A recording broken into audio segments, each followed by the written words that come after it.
Hello from Belarus, my second home country, the land of tidy grain fields, potatoes, and tractors. This is the country where I spent my childhood and teenage years. And in this video, I'd like to show you the town where I grew up. Oh, by the way, if you watched my shopping at a Russian grocery store videos, you most probably know that I have a passion for dairy products from Belarus. And this is why. Yep, cows are here and there. Unlike in Leningrad region, never saw a single cow there. Hello my dear friends, I'm Ksenia and you're watching St. Petersburg News Channel, and today I'm in Belarus. I'm in my hometown where my family lived from 1992 till 2019. So this town is called Novolukoml, and it's not the town where my mom and my brother live now. So my mom moved from this town in 2019 to the town where my brother lives now. So this is the town where I grew up, and I have very loving feelings for this town. And today I will show you how this town lives now in 2023 in Belarus. And welcome to Novolukoml.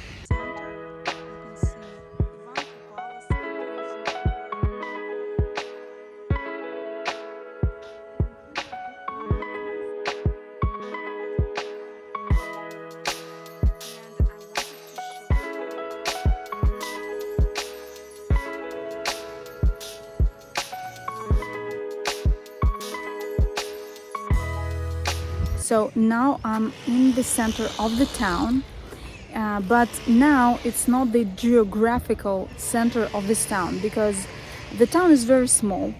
Its population is now 12,000 people, approximately 12,000 people. When I was a kid, this town population was about 15,000 people, but the population is descending because you know the reasons why. So there are no work opportunities, no life opportunities, nothing for the younger generations, so they leave the town. So how I did this too. I don't live in this town anymore. I live in St. Petersburg.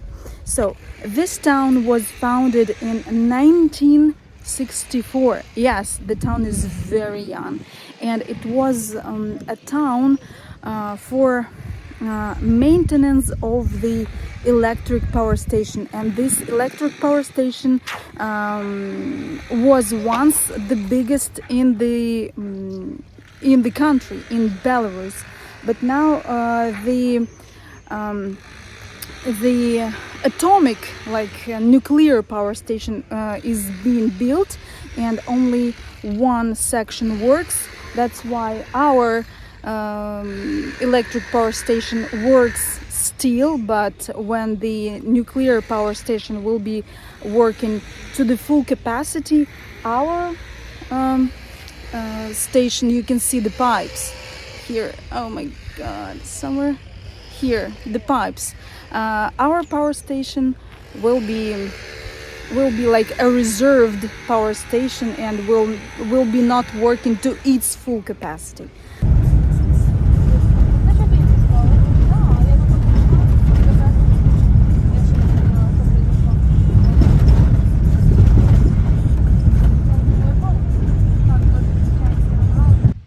For many years already, this electric power station is the biggest in Belarus, and it provides electricity for all the cities in our country.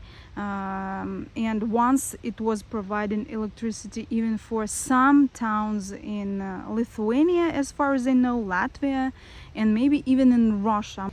The pipes are really tall, 250 meters high, so they have lamps blinking in the night so that I don't know, like helicopters didn't crash into the pipes. The lake is very big. It's the fourth biggest lake in Belarus, and it's 12 kilometers long and 5 kilometers wide, or even 6 kilometers wide. So look at the water. Look at the water. It's so transparent, so clean. You know, when I see the lakes in Leningrad region, I really afraid to go there because the water is not clean, because the lakes are like торфяные озера, and the water there is not very clean, and I'm used to such kind of water from my childhood, you know. And we have a beach there, you can see. So it's nobody there because it's not very hot today and quite windy. But when it's very hot, people are relaxing there and having their swims here. And also, as a kid, I was swimming on the other side, like there. And here is a man-made canal. It connects the lake with the power station and gives cold water to cool the equipment of the power station. So and then when they cool their equipment, they just discharge the water back, and that's how it works. But you know, the water in lake is not very warm. It's quite cool, really cool. It's only warm when it's really hot in the summer, but now I don't think now the water is warm, really. I think it's cool. And here you can see the lake and the man-made canal. And here is our local bridge through this canal. And this is a подвесной most.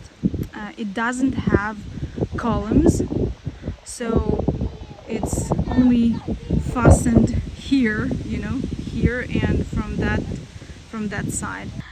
And it's, you know, like resonates when a lot of people are walking on the bridge simultaneously, so it gives it is resonating, and the bridge is shaking like this, you know. Yeah, but now they don't have a lot of people walking here at the same time. But when I was a kid, there were lots of people going to the lake to relax and to swim and back. So there were times when there were really a lot of people on the bridge walking, really. When I was a kid, this place was a very small amusement park with several attractions, and here was the place where we set up a very big bonfire for celebrating Ivan Kupala. But now they don't have that anymore, and as you can see, the very small amusement park is demolished.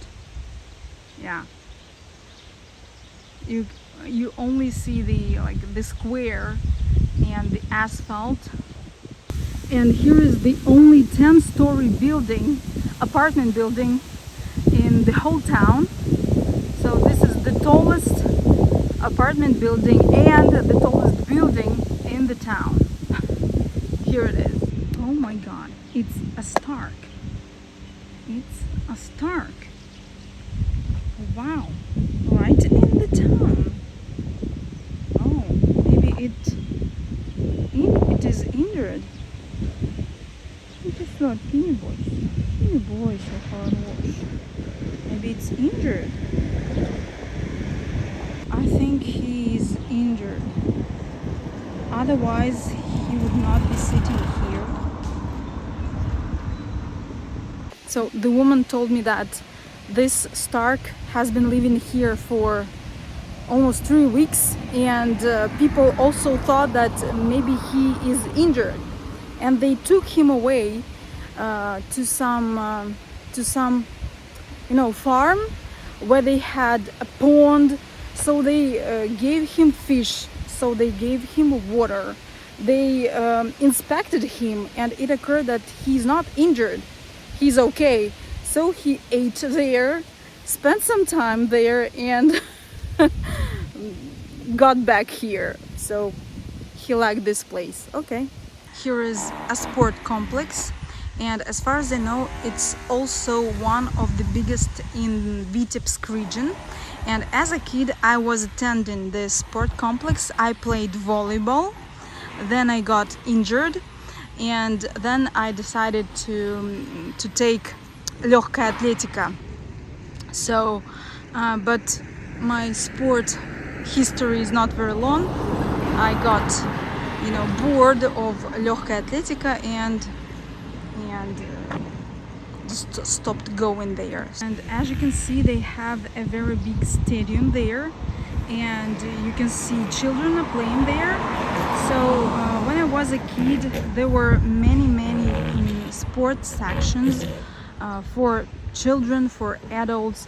So they had volleyball team, they had like skiing team, they had football team, and they have легкая атлетика team. So yeah, there were really many sections for everyone. But now it's also in decline. But as you can see, there are people who are like doing sports there now as well. Maybe the scale is not so very big, but it works, and it's really nice. As I told you before, this town was built as a town for people who worked mainly on the electric power station. So this town just provided living for workers of the electric power station. So here you can see how the town looks. And this is now the oldest area of the town, which was constructed first. And this is like the youngest part of the town.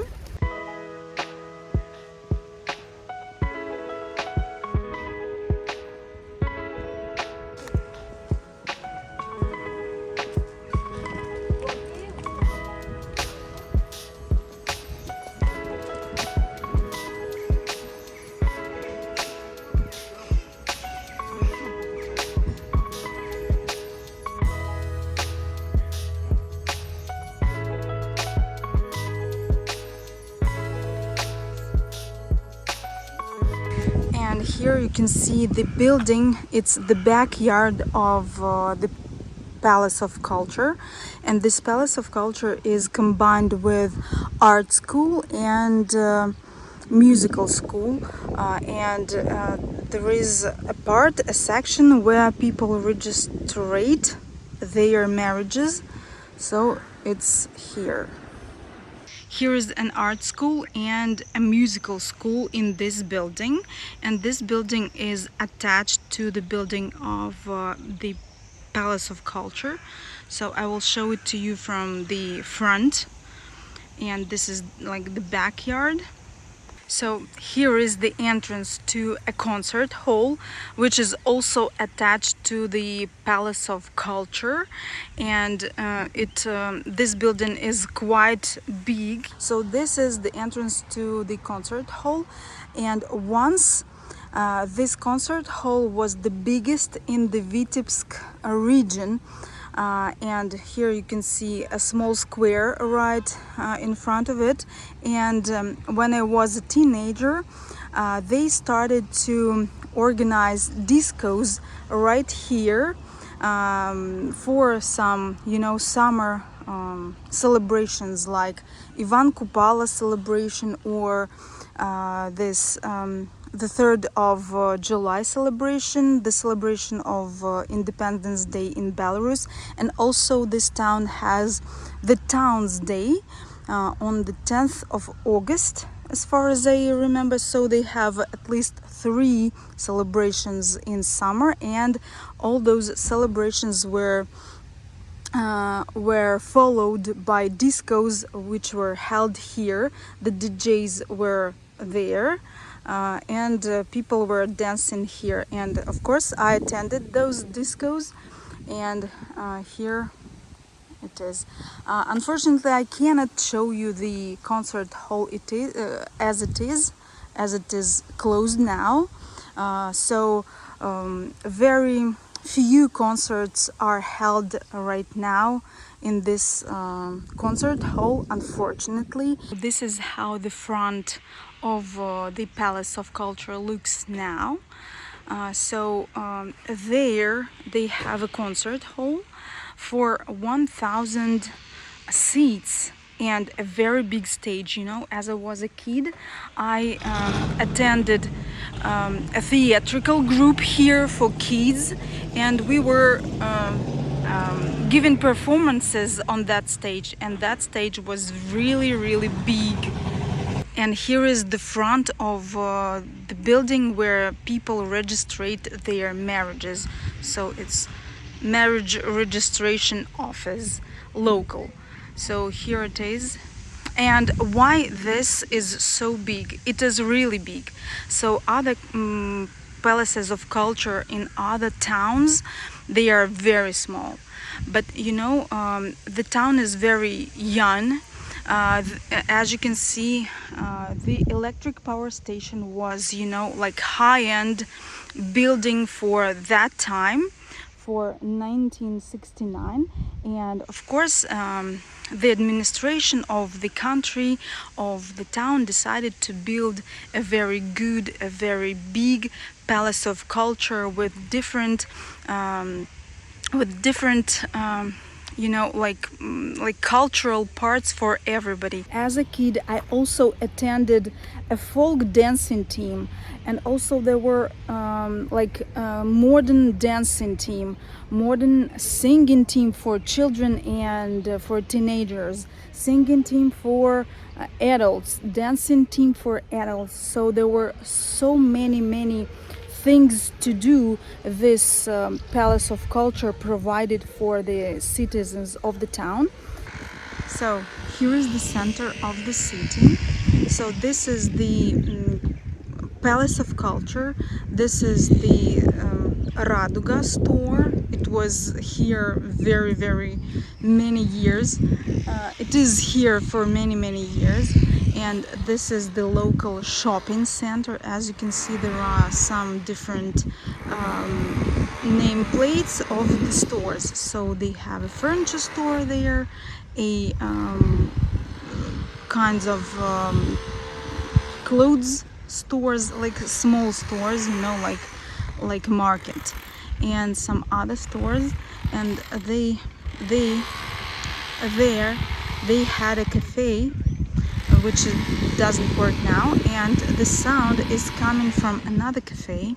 And I can tell you a story. So when I was a kid in 90s, I was not allowed to go to that cafe, to even, you know, come close to that cafe, because that cafe belonged to some criminal of the town, and all the criminals of the town in 90s were visiting that cafe there. But now they repairing it now. I don't know, maybe it closed, maybe they will do something there. But as a kid, I was not allowed even to come close to that cafe, because of many criminals that were spending their time at that cafe. You know, 90s were very rough in post-Soviet countries, and our town was not an exception. We had some, you know, people who were engaged in some criminal affairs. So yes, it was very quiet in our town. It was very calm in our town. But this place, that place where the cafe was the place there. Was the place where children were not allowed to play around. And here we have a monument to the hero of the USSR. So Azmitil, his surname was Azmitil, and he was the hero of the Second World War. So the Great Patriotic War, as we call it in Russia, Belarus, and other CIS countries. So here is the monument to this hero. And he lived somewhere here. The Great Patriotic War was in 1940s, and the town was founded only in 1960s. So he was living in this area, in the area close to this town. As you can see, there is some tent, and when I was a kid, and now it is still working. As I can see, we have culinaria here, so they made ready-made food for people, and people used to buy it. And also they bake very good bread. It's called presnak. I don't know how to translate it in English, like пресный хлеб, but this was so good. This bread was really good, and I hope they are having it now. So I will have a look at it.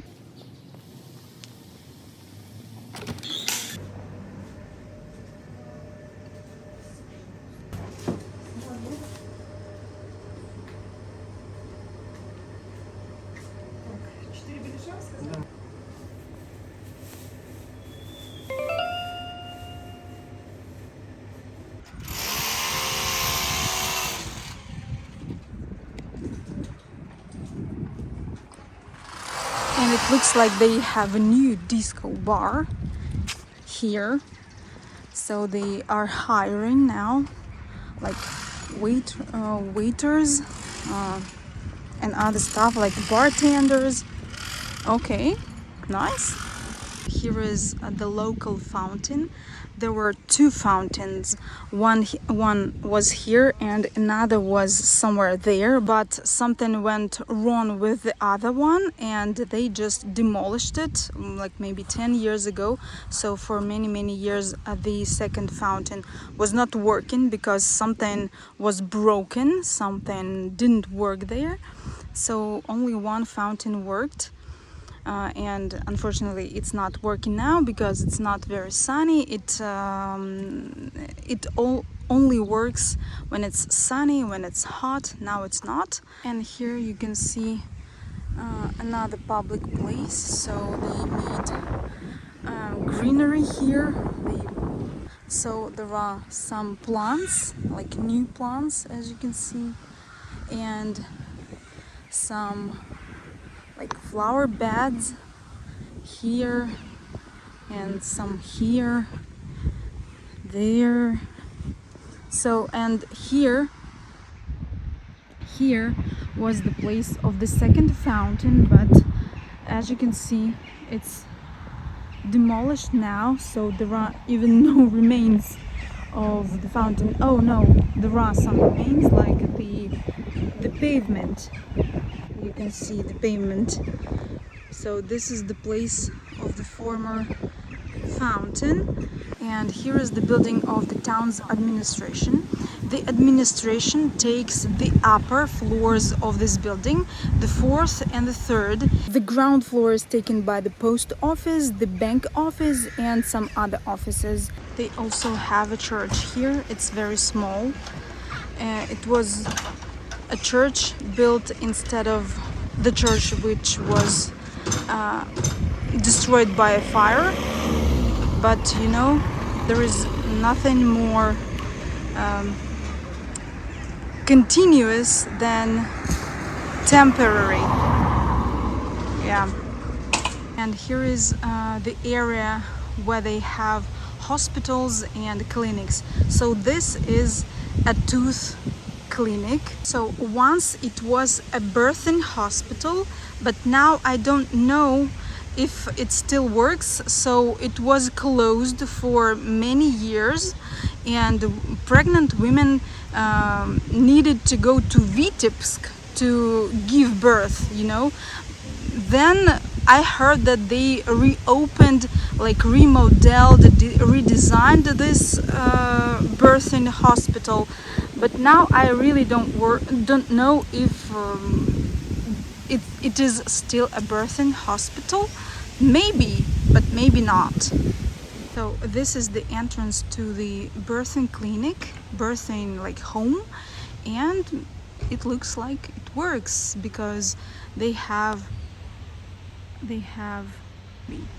and here is the clinic. Here is the clinic, and that is the clinic, and here is the hospital. So this is the clinic where you get your diagnosis, and if your diagnosis implies that you need to take the treatment in the hospital, there is a hospital. It's here behind this tree.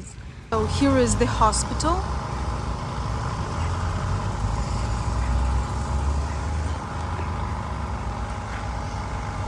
It's quite big for this town, and as I was a kid, there were several even surgeons, and they provided surgeries here for people, not only for people of this town, but for people from the nearby villages. You may think that, oh, Ksenia, that is so nice. You have free medical care in Belarus. That is wow. We in America don't have free medical care, but you know, in very many cases, the diagnosis that a doctor gives to you in such a clinic is wrong. And if your, for example, if your illness is terminal, like cancer or heart disease or any other terminal disease, especially cancer, you lose precious time. For example, I know the case when a man was diagnosed with some illness, but after several months it occurred that it was cancer. It was cancer, and he lost the time to cure it. That's the main problem of such clinics. They don't have the needed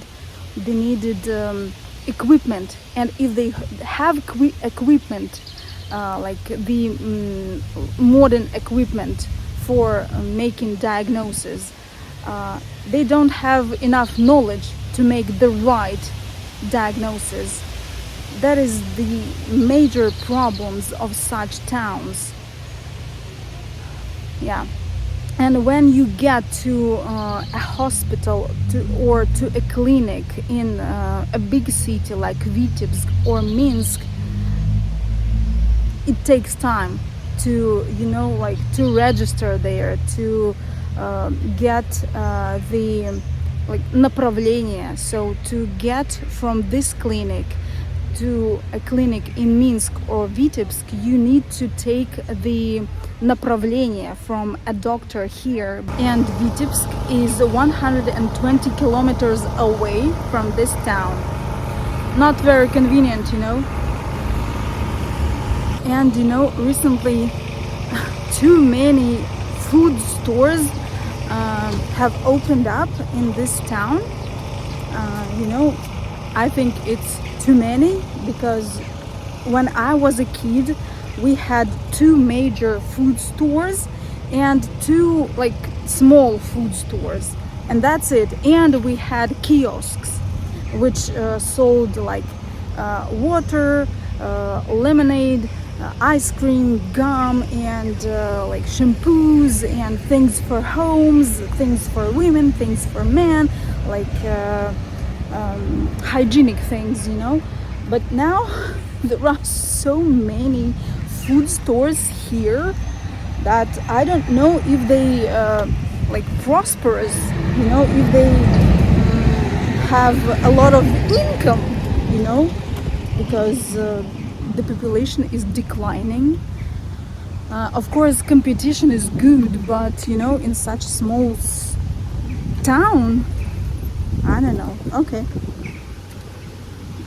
Okay, here is how it looks like. So there are kiosks there which sell everything, like small stuff for house, for people. This is like a food store, and here is two more kiosks. This is the newspaper kiosks, and here is vegetable kiosk. So here how it looks.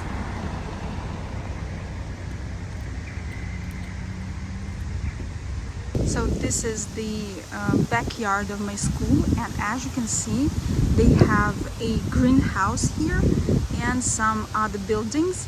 So here is how it looks. So they have their own small vegetable garden, and as a kid we had to work in this territory, and there were like working hours, and of course kids didn't like that. And again, you may think that, oh, this is a very nice town to live, clean, fresh air, very nice, but there is nothing you can do here. Even if you want to organize some kind of business here, there is a possibility that you will not be allowed, that the administration of the town will not allow you to organize a business you want to organize. My mom was once an entrepreneur.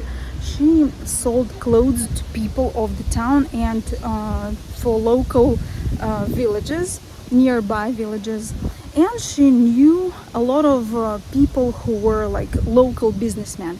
And she told me once that there were many projects from such like local businessmen to organize some kind of for example, small bakery or some other businesses. And you know what? They were not allowed by the local administration.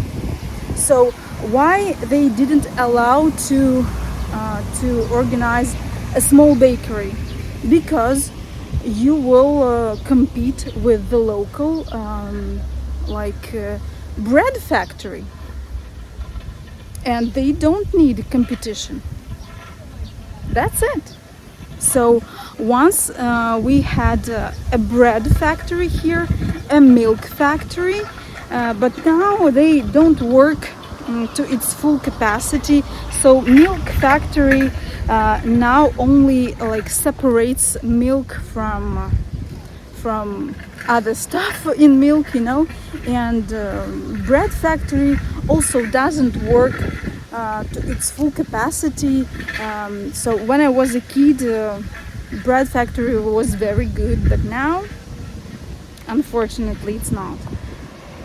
So that's it. This is the situation with private business in Belarus. There is an opportunity that you will not be allowed, just not be allowed to organize a business. That's it. Here is my school, which I attended as a kid. So this is the gym, and also we have a stadium there. It's quite a big stadium. So it is a big school for more than 1,000 students, and it's school number 2. Also there is school number 1. So this town has only 2 schools. So here it is. Here how this school looks.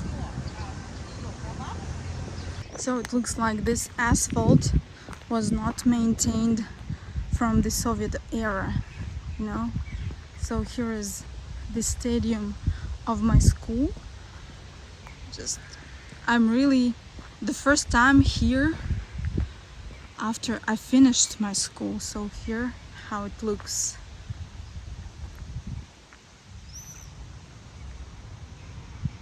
Quite a big stadium.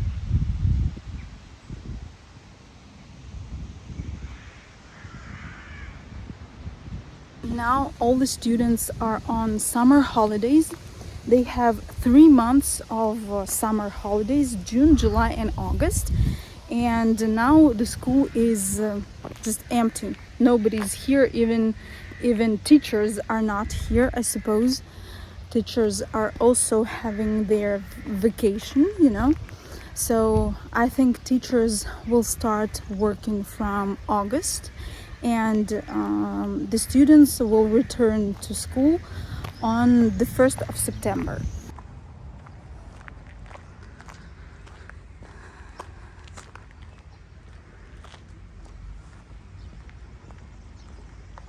And here the area is called mountain, just because, as you can see, the apartment buildings are located and were constructed on a little hill. That's why locals call it the mountain. And as you can see, there are some steps here going up, and still locals call it mountain. So they like, where does he live or she lives? On the mountain. So that means in this area. And this area of the town is younger, quite younger, much younger. There are some new apartment buildings there. I will show them to you. So here is the area with new apartment buildings. They were constructed maybe 10 years ago, maybe 15 years ago, something like that. And there are also some new buildings over there. So here is a brand new. So those buildings are from Soviet era, but here are quite new.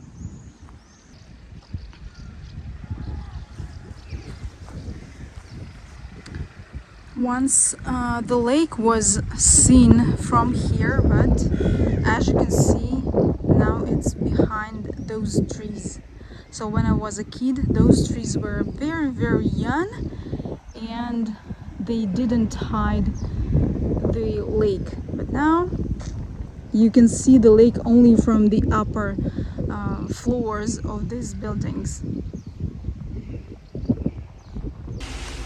Here you can see a kindergarten. There were 4 kindergartens, but now it's only 3 as far as I know, because there are not so many children to fit 4 kindergartens, so it's only 3 now.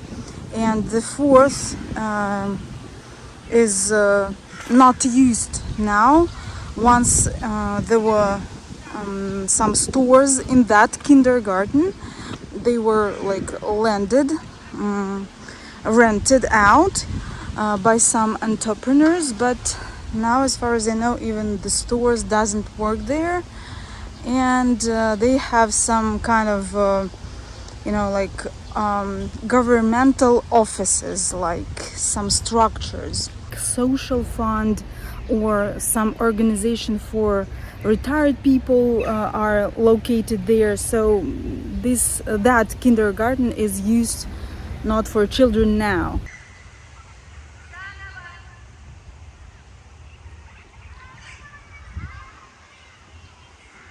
Locals call this apartment building Chinese wall because it is very, very long. It is, I think, the longest apartment building in the town, and it lasts till there. So the apartment building is this.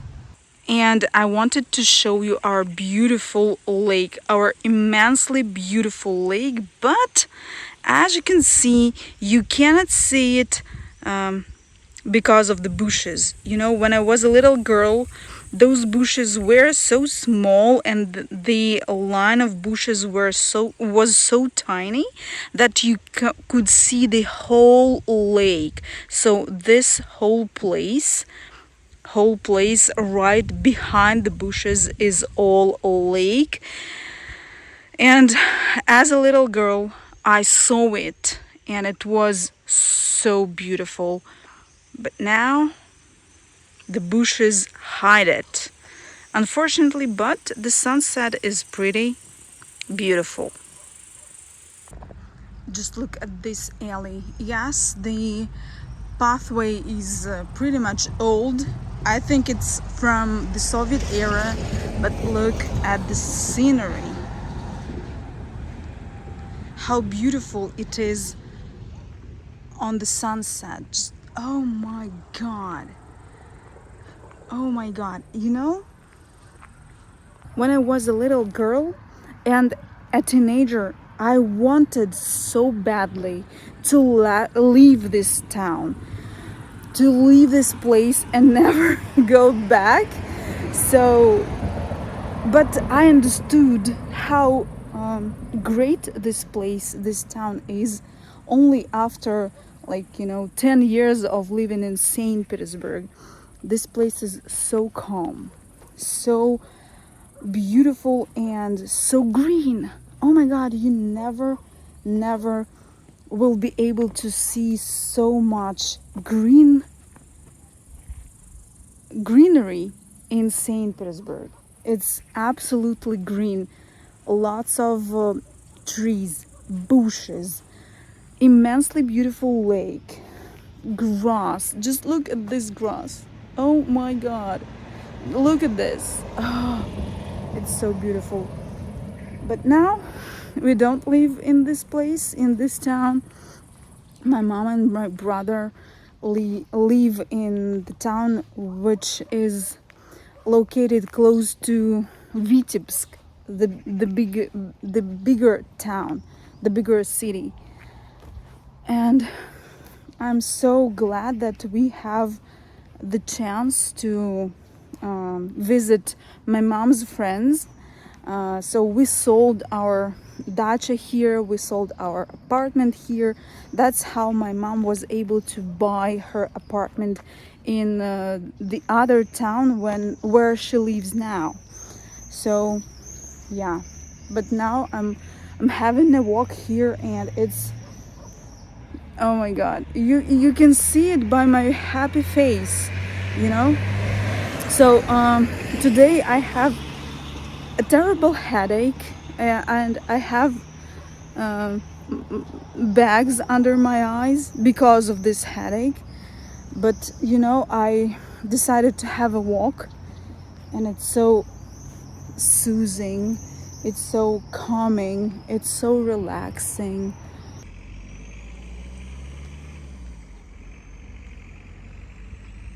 By the way, today is the 3rd of July, and it's a public holiday in Belarus. It's Independence Day, and as you can see, it's evening. And people are celebrating. It looks like they celebrating at homes, nobody's here. Yes, some people are having walks, some people riding bikes from their dachas. So in Belarus, if you see a person like this, it means that he or she are going back from their dachas or to their dachas. So they ride in a bike with a bucket. If they have a bucket, it means that they really go to their dacha, or from their dacha to their apartment. So yeah, some people are having walks. And this is how Independence Day in Belarus, in a small town in Belarus, looks like. And what I like about this town is that it looks like a small city, like a very, very small city, like a miniature city. It doesn't look like a village, though it's a town. But we have apartment buildings, Yes, they are mostly five-story apartment buildings. We have several nine-story apartment buildings, but we don't have here, this Russian style houses, one family house, as I showed you in my Novolukoml video. So this town really looks like a very, very small city. And here is where celebration takes place.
And those clouds hide the sunset.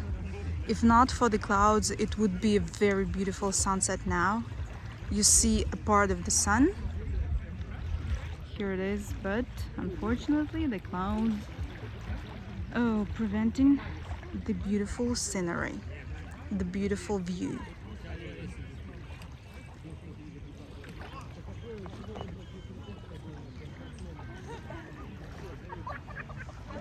And now that I'm showing you this town, you can have a thought, wow, this is such a marvelous place to live. But living in a place like Belarus and Russia now is not very nice right now because, as you know, there were protests going on for a year, starting from 2020, from August 2020 till the winter 2021. People were protesting, many people got injured, many people got into prisons, and even now that those people who didn't get into prison, they get fired from their work. And for example, in a place like this, in a very small town like this, people who got fired, they will not be able to find any other jobs because the specifics of Belarus is that the majority of jobs are provided from the governmental structures like the plants, the factories, the offices, which belong to the government.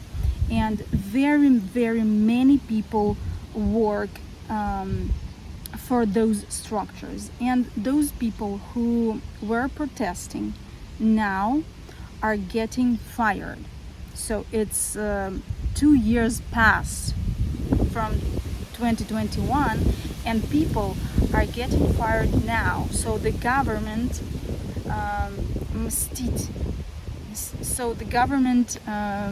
makes people leave their places of work, and people in such places like this town, they don't have any other opportunities for jobs, and that is not very cool. So in countries like this, like Belarus, Russia, you are not allowed to express your will. You're not allowed to express your emotions. You're not allowed to express your feelings, thoughts on what's going on in your country.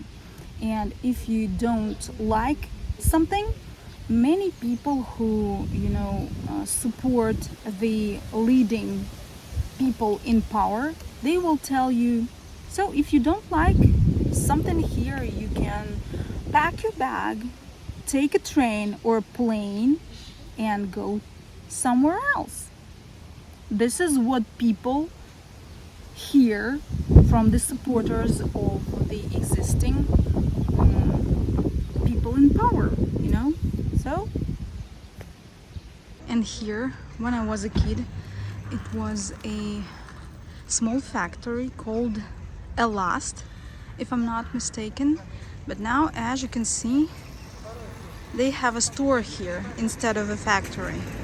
It's called Fixed Price, so the goods here must be at a fixed price.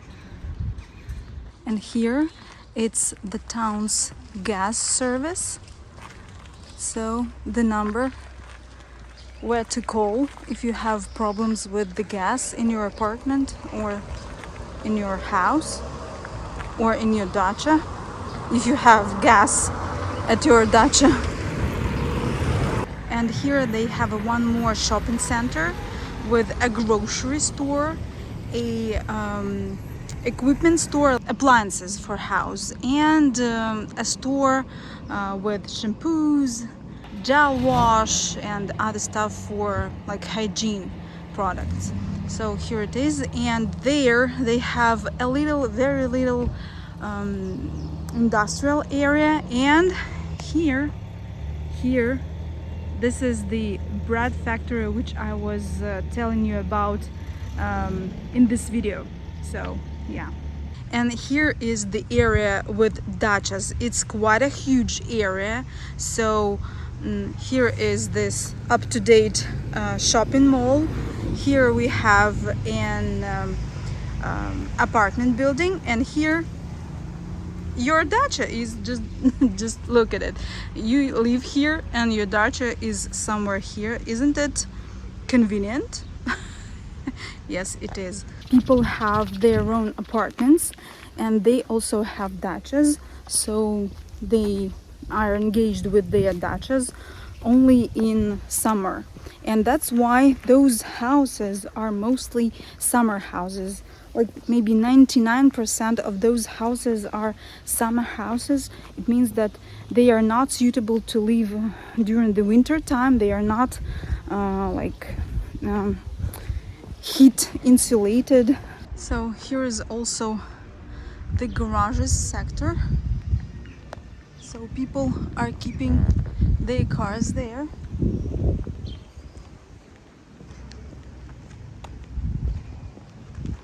Here. Of course, all that was built during the Soviet era. And here they have a little area with the stores. So this is the construction materials and materials for like redesigning your house or apartment. There you can see a church, but it's not an Orthodox church, it's a Catholic church there. Unfortunately, I will not have time to show it to you. I have like 15 minutes before my bus leaves to Vitebsk, and I need to get there right on time. And there they organized a new store. Just look at this. And here they have a local market, but now, as you can see, it's empty because it only works on Saturdays. Just look, nobody's here, no sellers, no buyers, nobody. So here is the section for like food, and that section is for clothes. But today it doesn't work. It works only on Saturdays. So an empty market area. Look at this, nobody's here.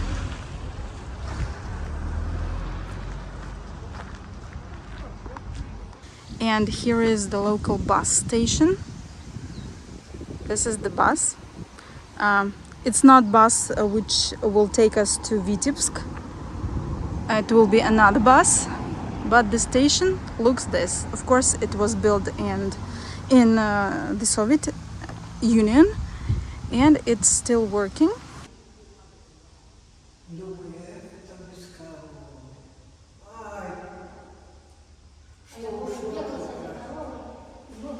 And of course, if we compare this town of Novolukoml with the population of 12,000 people approximately, with Novaya Ladaga town with 8,000 people approximately, so this town looks much better. It doesn't look so neglected as Novaya Ladaga. And I remind you that Novaya Ladaga is located 120 kilometers away from St. Petersburg, the second biggest city in Russia. And this town is located 120 kilometers away from Vitebsk. And Vitebsk is not, even close to St. Petersburg in like job places, in infrastructure. It's not close. St. Petersburg is 5 to 7 million people, and Vitebsk is only 300,000 people, like inhabitants. But you can see that this town looks much better, much better. And I think my boss is here, so yeah, I will have to hurry. So my dear friends, thank you so much for watching, thank you so much for being with me, and see you in the next video. Bye.